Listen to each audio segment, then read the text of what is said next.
Is the Lincoln Park neighborhood of Chicago in a housing market bubble right now? And if so, when is it going to pop?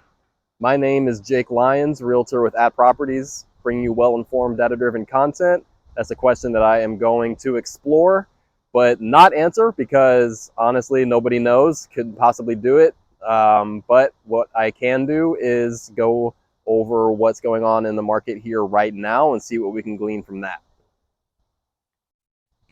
So the median sales price for all single-family homes here in Lincoln Park, that's houses, townhouses, and condos, was up about 2.5% in August over the month of July. So month over month of about 2.5%, and year over year from August of 2021, it was up almost 18%.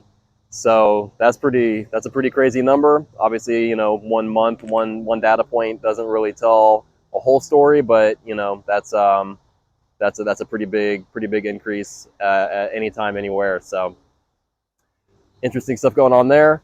The month supply is sitting at about 1.7, so still a big time seller's market. Anything less than 3 we consider to be a seller's market, and it took about 10 days for those properties to go under contract. Now, to be fair, a big reason for that huge increase in median sales price for both month over month and year over year is that the ratio of houses to condos was almost double in August what it was in July. And obviously, houses, especially here in Lincoln Park, cost a lot more than condos. So that's going to increase, you know, that the average sales price, or even the median, if more of that bucket of sold homes consisted of houses. Sales activity in general is down by a lot, as it is in most places. So new listings year over year is down almost 46%. So almost half of the new listings, you know, from last August happened this August. And new contracts, properties under contract, is also down about 32%. So definitely the higher interest rates are impacting the market in terms of just the sheer number of people participating in the market. Doesn't seem to be having a huge impact negatively on sales prices yet, or even price reductions or anything like that. The median percentage of closed sale of what it was originally listed for is still at about 98%.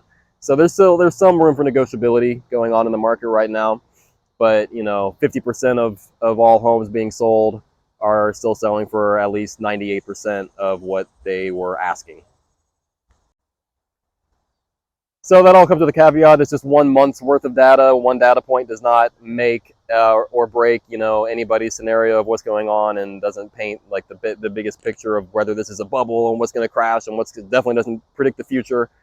But what I can tell you for sure is now more than ever, it's very important to understand what's going on in your specific market that you are interested in potentially buying or selling in, or that you live in, or that you just want to keep an eye on, because you know you're going to be seeing a lot of people coming out with these big grand opinions, good or bad or indifferent or whatever, but they're mostly going to be using nationwide statistics, and that doesn't really matter when we're talking about what's going on in your specific neighborhood. Real estate is a very hyper-local situation, so align yourself with content and professionals that know what's going on in your backyard, because that's more important than what's going on in, you know, whatever all the other different corners of the country or the globe.